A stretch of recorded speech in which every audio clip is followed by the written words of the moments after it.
What's up, guys? It's Melissa. Welcome to my channel. And today I'm going to be giving you guys 6 tips that you may be doing wrong in your makeup routine. So if you're interested in seeing what these are, then please keep watching. Number 1 is pertaining to your beauty sponge. Now, it does not have to do with any particular brand.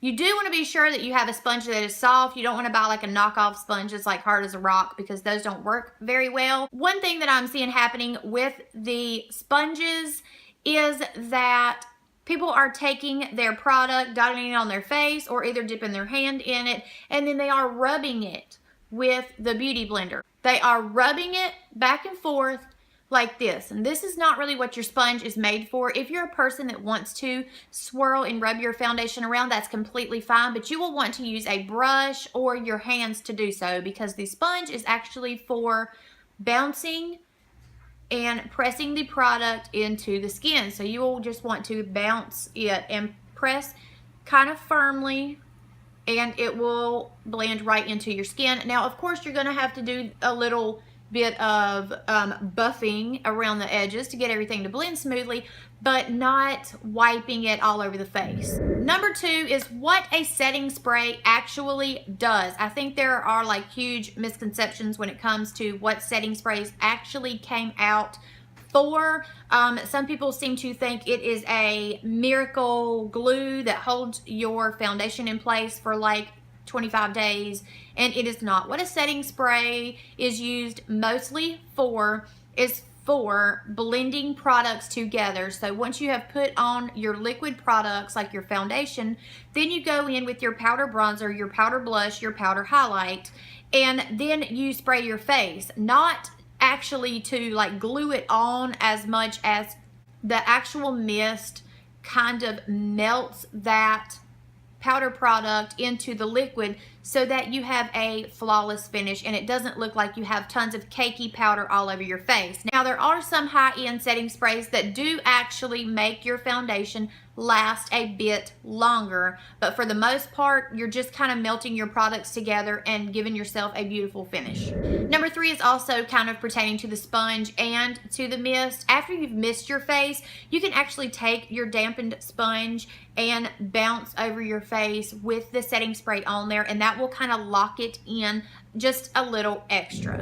Number 4 has to do with your concealer. Now, I know if you watch anyone on the internet do beauty makeup related videos, you're seeing these ginormous triangles under the eye, a big old blob here down the nose and on the chin. Now, what a lighter concealer is for, I mean, because people are doing like 5-10 shades darker than what their actual skin tone is. So what they're doing is not actually concealing with this product, but they're highlighting. And what you need to understand about using a much lighter concealer when highlighting your face is that the areas that you highlight, you're bringing those forward. Anything highlighted on your face, it's bringing those forward, okay? So if you have a big giant nose and you're highlighting it, you know, with 10 shades lighter than what your actual skin tone is, you're actually bringing attention and drawing light to your nose. So please keep in mind that these lighter shades are bringing your features forward, not just concealing them. When you actually conceal, you just need to use a shade lighter than your foundation to actually conceal dark circles and spots. Number 5 has to do with eyeliner, and this is a very important one because I see people do this all the time. And if you like the way it looks, that's great. But it's not necessarily flattering on pretty much anyone. Unless you're from a different planet and you just have a different eye shape than anyone else in the whole world, then it's just not flattering. And that is to have a big, thick band of dark eyeliner on your bottom eyelashes with nothing on your top lid at all. I am seeing girls with these dark, like really thick bands of eyeliner just on the bottom lash line and not the top. The top lash line is blank. Now, what this does is it pulls your eyes down. It gives the illusion that your eyes are sagging, just like this. So, unless, you know, I mean, if you like this look and you want to look like you've been scared to death, walking around all day just scared, then fine, have it that way. But otherwise, please keep doing your bottom lashes if that's what you like, but add some to the top to give it balance and to give it a shape, not this right here. This right here, it looks like Chucky, and it is scary. And number 6 has to do with eyebrows. Eyebrows are very controversial. How do you say that? Controversial. Whatever. Everybody looks good with different kinds of eyebrows, and that is fine and dandy. The color, the shape, whatever you like, that's great. But try to follow your natural brow shape. Now, overlining your brows to an extent is absolutely fine. If you have thinner brows and you want them to appear to be thicker, overlining them a bit is absolutely fine. What is not fine is completely trying to change the shape of your eyebrows, like to be pointy or to be way high up here when your natural brows are way down here, and everyone can tell that it's really not the natural shape of your brow. Now, the main thing that I want to talk to you about that has to do with drawing on your eyebrows is that the inner corner of your eyebrow should always be a little lighter and a little softer than what the tail of the brow is. That way it gives it more of a soft, natural look.